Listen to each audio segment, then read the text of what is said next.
Assalamualaikum warahmatullahi wabarakatuh. Jumpa lagi kita di perkuliahan gambar mesin 1 dengan topik kita kali ini adalah dasar-dasar gambar proses atau lebih kenal dengan singkatan PFD, Process Flow Diagram. Baik, mari kita mulai perkuliahan kita kali ini. Baik, gambar PFD atau Process Flow Diagram ini sering dikenal juga dengan nama lain, yaitu PID, Process Piping and Instrumentation Diagram, ya, atau terkadang Process and Instrumentation Diagram, kadang-kadang seperti juga sebutannya. Nah, gambar PFD ini berbeda ya dengan gambar teknik standar ISO ya. Jadi aturan gambar teknik standar ISO sudah tidak berlaku lagi dalam gambar PFD ini. Nah, sebelum kita masuk ke pengenalan gambar PFD, ada baiknya kita terlebih dahulu mengenal apa itu sih ya gambar instrumen ya. Nah, pada gambar berikut ya, pada foto berikut ini pada sebuah industri ya, ini yang terdiri dari banyak pipa ya, susunan pipa seperti ini ya. Kemudian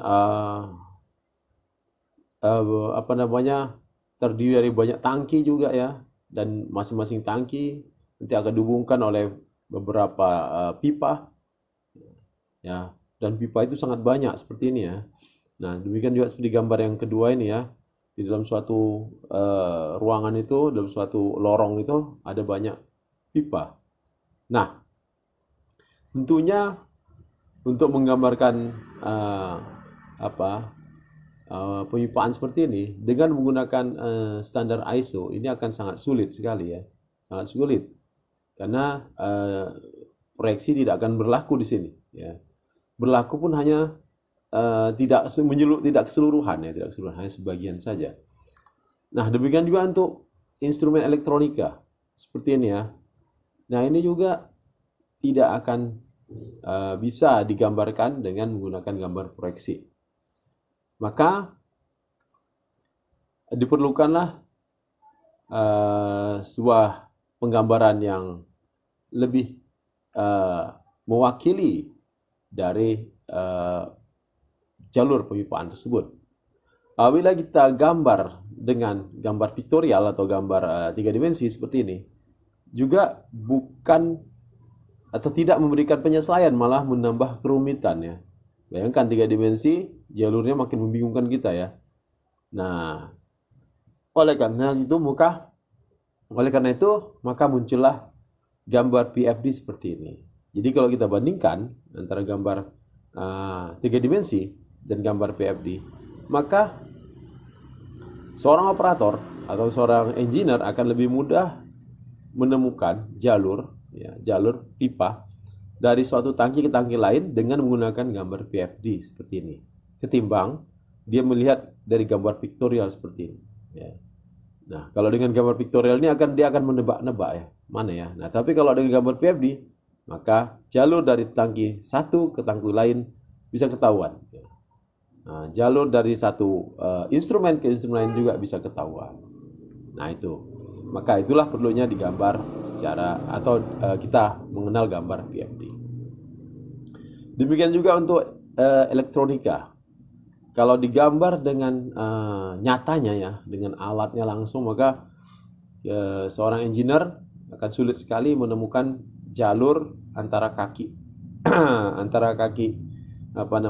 instrumen ke instrumen lain ya. Dan itu akan mudah sekali apabila digambar dengan gambar diagram instrumentasi seperti ini. Nah, gambar VFD itu sebenarnya adalah gambar skematik Ya, gambar skematik yang digunakan untuk menggambarkan jalur instrumentasi, pipa, ataupun sistem pengaturan atau pengontrolan yang lebih dikenal dengan automation. Ya, jadi jalur pipa atau jalur instrumentasi atau sistem pengaturan itu dapat lebih mudah ya di analisa atau dapat ditemukan dengan gambar PFD. Nah,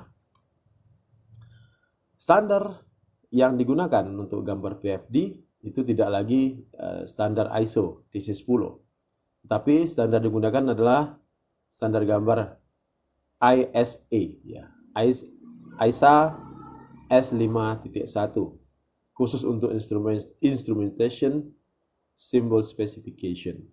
Di mana di sini di dalam ISA S5.1 ini ada lagi pengaturan untuk gambar-gambar, yaitu untuk piping dan instrumentation atau PID, atau proses instrumentation diagram, sama-sama juga PID ya, dan proses flow diagram. Nah, jadi seperti ini ilustrasinya. Ini ada sebuah alat, ya, ada sebuah wadah ya yang berisi air, dan kemudian di sini wadah ini dilengkapi dengan alat-alat pengontrolannya. Di sini ada alat nama heat exchanger, ya, heat exchanger yang akan mengatur suhu di air di wadah tersebut, sehingga air tersebut harus memiliki suhu yang hangat, katakan gitu. Nah, oleh karena itu maka dia akan diperlukan beberapa peralatan. Ya, peralatan itu adalah sebagai berikut. Jadi ada namanya temperatur, ya, ini mengukur suhu biasa. Jadi fungsinya hanya mengukur suhu di dalam tangki tersebut, dalam wadah tersebut. Kemudian ada yang namanya temperatur transmitter, ya. Dia selain membaca, dia juga akan mengirimkan sinyal, ke alat perekam, ya, temperature control and recorder. Jadi di sini direkam berapa suhunya per waktu. Setelah itu dari sini dia akan mengirim sinyal lagi ke pneumatic control valve. Jadi tujuannya nanti kalau suhu air sudah mulai dingin atau di bawah dari atau sudah mencapai suhu terendah, maka temperatur transmitter akan mengirim sinyal ke temperatur controller dan kemudian akan mengirim ke pneumatic valve untuk membuka valve, sehingga di sini di dalam pipa tubing heat exchanger ini ada uap panas, ya, sehingga uap panas atau steam masuk. Nah, sehingga suhunya kembali meningkat hingga mencapai suhu atas teratasnya. Nah, ketika mencapai maka pneumatic control valve akan tutup. Nah, kita kalau untuk menuliskan atau menggambarkan bentuk ini akan sangat rumit, ya. Apalagi kalau kita lihat di pneumatic control valve-nya nih. Wah, ini saya juga agak ribet menggambarnya nih, ya. Nah, ada ini. Nah, makanya itu kita perlu gambar PFD. Nah, dengan gambar PFD, kalian hanya cukup menggambar simbol-simbolnya. Ya, apalagi zaman sekarang, semua peralatan itu sudah standar, ya. Sudah standar semua. Jadi nggak seperti dulu, kalau dulu kita buat alat sendiri. Nah, kalau sekarang semua sudah ada di pasar, ya. Sudah dijual dengan ukuran-ukuran dan standarnya masing-masing. Nah, kita tinggal pilih aja. Nah, oleh karena itu maka kita dalam menggambarkan tadi, diagram kita cukup dengan simbol saja. Jadi seperti ini, simbol pengukuran hanya cukup dengan bulat saja, ya. Nih. Kemudian sama juga, ya, pengukuran sambil merekam, dan baru gambar valve sederhana seperti ini aja, ya. Ya, pneumatic control valve. Jadi sederhana seperti ini aja, ya. Sehingga kita nggak terlalu makan waktu untuk menggambarkan tersebut, dan nggak perlu harus menguasai gambar bentuk valve tadi, ya, pneumatic control valve. Kita harus berapa lama waktu habis. Sebenarnya bukan itu sebenarnya tujuan untuk penggambaran tersebut, gitu kan. Oke. Nah, kemudian setelah kita gambar dengan simbol, selanjutnya kita kasih penomoran, ya. Di mana penomorannya ada fungsinya, ya. Penomoran ini ada terdiri dari huruf dan angka. Nah, di mana huruf nanti akan menunjukkan nama alatnya, pengenal alatnya, identitasnya, kemudian fungsinya. Sementara angka adalah untuk mengidentifikasi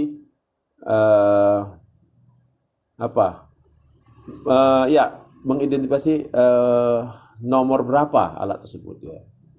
Jadi atau di unit berapa dia. Maksudnya ini tangki, berarti tangki nama tangki 206. Berarti di tangki 206 ada TT, temperatur transmitter, kemudian ada TRC, temperatur recorder and controller, dan kemudian ada FCV ya. Nah, identifikasi di gambar PFD adalah sebagai berikut. Huruf pertama itu menunjukkan alatnya atau variabel yang diukur. Jadi P, kalau ada P berarti pressure. Pressure itu artinya tekanan. Kalau level berarti itu adalah alat ukur ketinggian permukaan zat cair ya. Kalau flow berarti alat ukur aliran fluida ya, aliran fluida. Sementara temperatur adalah untuk alat ukur suhu. Kemudian huruf kedua biasanya menunjukkan fungsinya ya. Jadi ada fungsi itu ada indicator. Jadi kalau indicator berarti dia hanya membaca saja ya, indicator hanya membaca aja fungsinya, nggak ada yang lain ya. Tidak ada mengirimkan sinyal atau merekam, nggak ada, dia hanya membaca. Jadi itu indicator. Kalau recorder berarti fungsinya untuk merekam. Jadi dia nanti ada alat, ada semacam memori ya, memori untuk merekam perjalanan atau pengguna alat itu per waktu tertentu. Kemudian ada controller. Nah, controller ini fungsi nanti dia akan bisa mengirimkan, bisa mengatur alat tersebut, apakah buka tutup atau hidup nyala, hidup atau mati, satu pompa dan segala macam.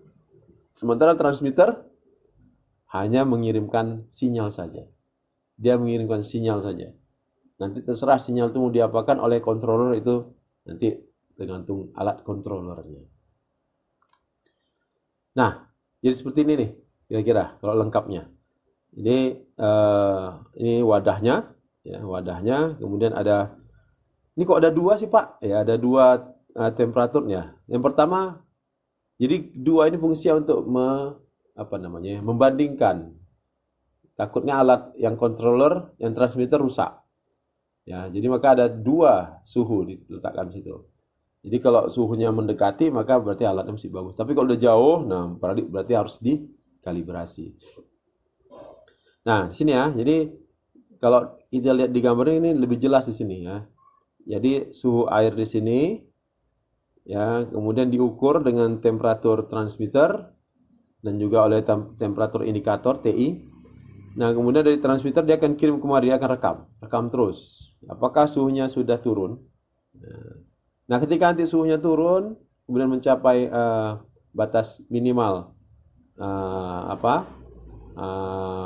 batas minimal suhu air, maka controller ya akan mengirimkan sinyal kemari ke pneumatik tadi, ya, pneumatik control valve tadi, maka dia akan buka katup steam, sehingga steam akan masuk ke tubing heat exchanger, sehingga suhu air akan meningkat kembali. Nah, setelah suhu air mencapai batas yang diizinkan, maka pneumatic control valve akan tutup kembali. Nah, selain tadi, ini ada beberapa alat-alat ya yang biasa digunakan. Ini ada analysis, ada flow rate. Ya, ini untuk yang pertama ya, untuk huruf pertama. Flow rate, hand, current, level, pressure, quantity, temperature, vibration, position. Ya.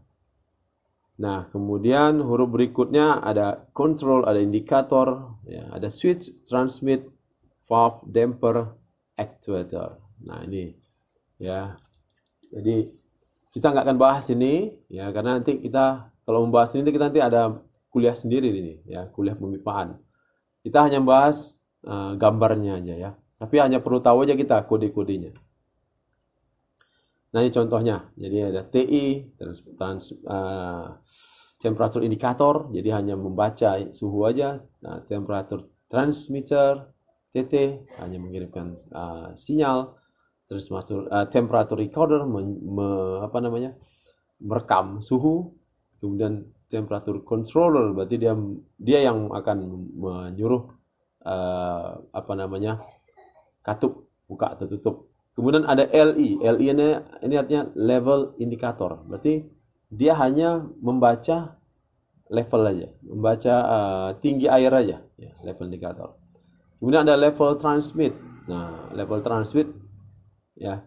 Jadi dia selain dibaca, dia akan kirim sinyal ke level recorder, ya, LR. Baru level recorder nanti akan suruh akan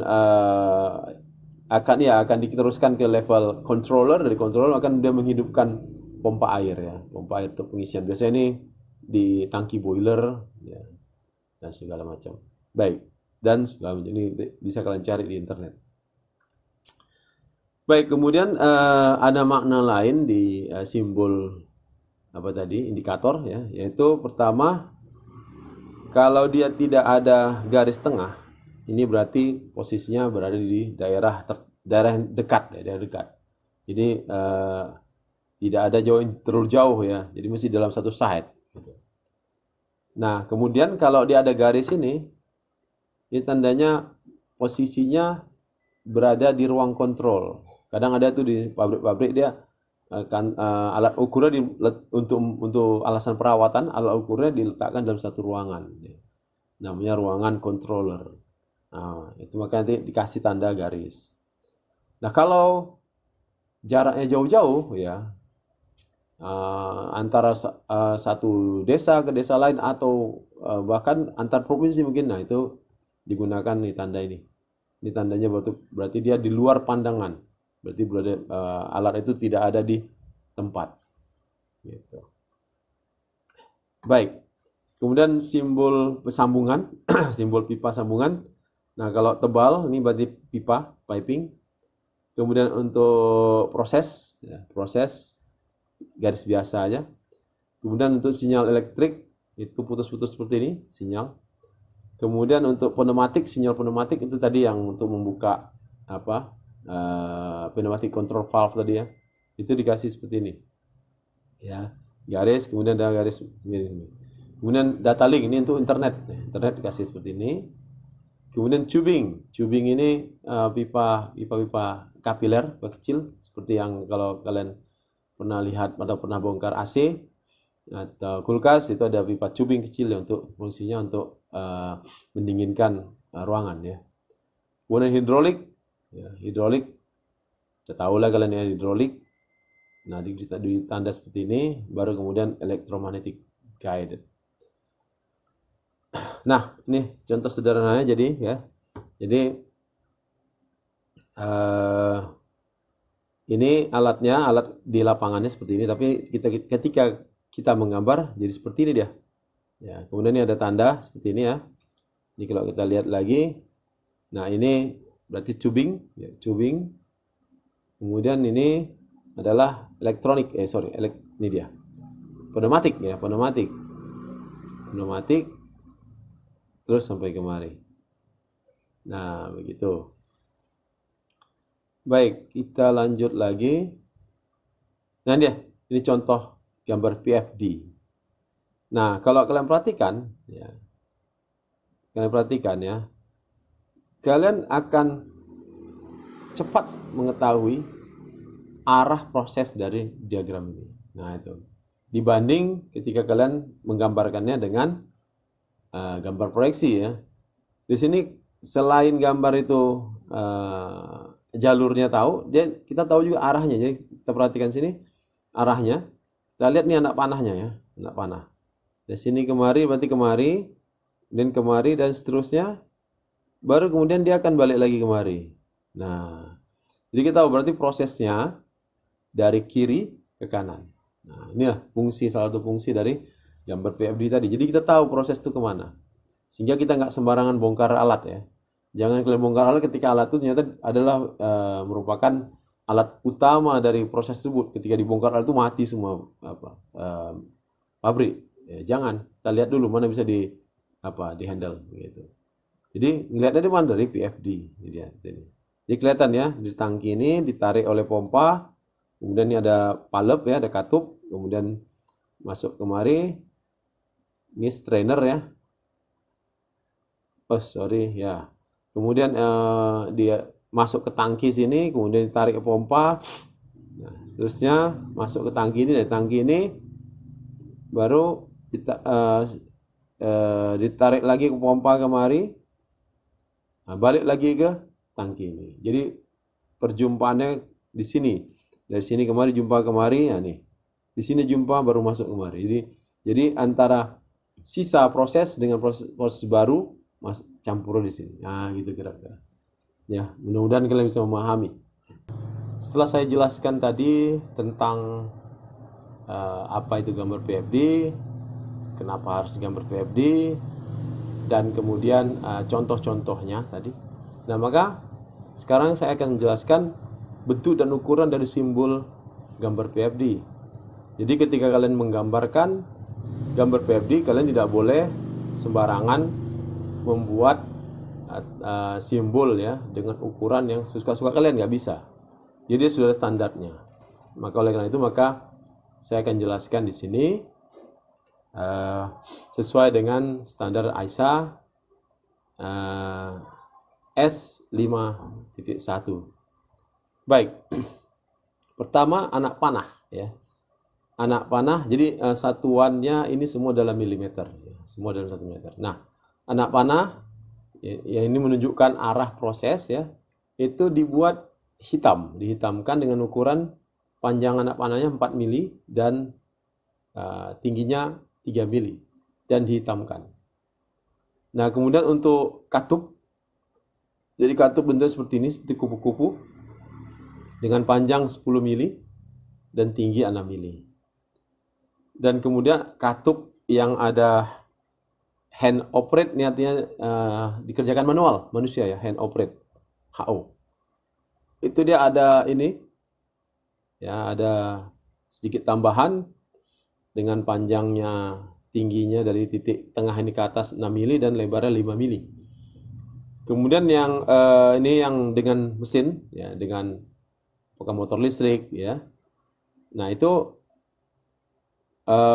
panjangnya atau tingginya dari tengah ini ke atas adalah 6 mili dan kotaknya bujur sangkar 5x5 ya. Nah, kemudian yang control valve ya, control valve seperti tadi pneumatik ya. Nah, itu seperti ini dia. Jaraknya 6 mili.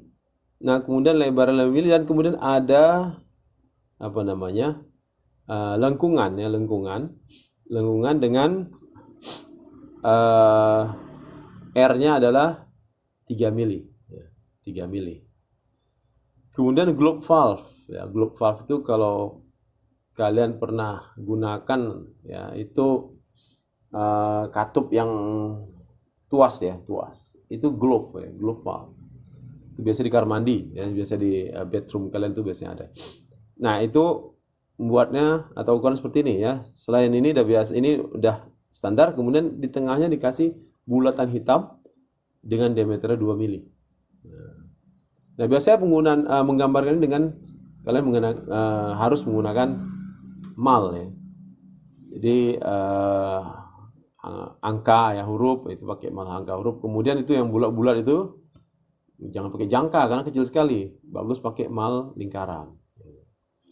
Ya, karena jangka itu maksimalnya 3, paling jari-jari 1,5 itu udah 1,5 cm atau 15 mili itu udah besar sekali, udah kecil lagi udah susah deh. Dan kalau udah kecil dari 30 mili dia harus biasanya menggunakan mal. Baik, kemudian ini hand operate sama ya, globe tapi hand operate. Nah, ini tambah ini dengan ukuran sama tadi. Kemudian check valve ya, check valve. Ini kalau kalian pernah lihat check valve ini, kalau kalian di rumah ada atau menggunakan pompa sumur bor ya, sumur bor. Biasanya di ujung pipa, di ujung sumur bor kalian itu, di ujung bawah sana, di bawah tanah itu diberikan check valve. yang fungsinya supaya apa? Supaya air tidak turun semua ke bumi. Jadi ketika selesai pompa beroperasi, karena ada check valve itu maka ditahan ya. Jadi air di pipa tetap ada. Tujuannya apa? Tujuannya agar pompa tetap memiliki air pancingan. Nah itu. Jadi cara membuatnya seperti ini, kok control valve ya. Nah, sama ini, cuma dia tidak penuh ya. Kemudian dikasih ujung kiri atasnya dikasih nih. Kemudian angle valve. Jadi angle valve ini katup yang apa ya? Apa namanya? Dia katup ya, tapi bisa belok gitu.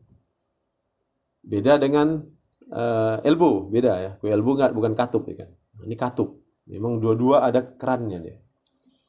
Kemudian indikator. Nah, indikator itu tadi ya TI, TT. Nah, itu ukuran seperti ini, penulisannya bulat seperti ini dengan diameter 12 mili. Kemudian dengan tinggi hurufnya 3 mili. Jadi pengaturan atau pembuatannya harus kalian gunakan filling ya, engineering sense tadi agar letak angka hurufnya berada di tengah-tengah. Kemudian kompresor, cara membuatnya. Jadi kompresor tidak usah kalian pelajari alat kompresor salah satu, ya, digambar salah satu, beberapa tahun kita mesti bisa menguasainya gitu. Nah, tapi dengan simbolnya cukup singkat, ya cukup mudah. Gitu. Jadi diameter 12, panjang kaki 12, kemudian jarak kaki ke pusat ini lingkaran adalah 7 mili. Kemudian pompa sentrifugal. Pompa sentrifugal ini contohnya adalah pompa air kalian, Sanyo ya, atau Shimatsu kalian tuh kalau di rumah. Itu kan apa? Nah, cara membuatnya seperti ini ya. Jadi ini lingkaran tetap 12 mili ya, 12 mili. Kemudian ditambah nih, ada tambahan nih ya.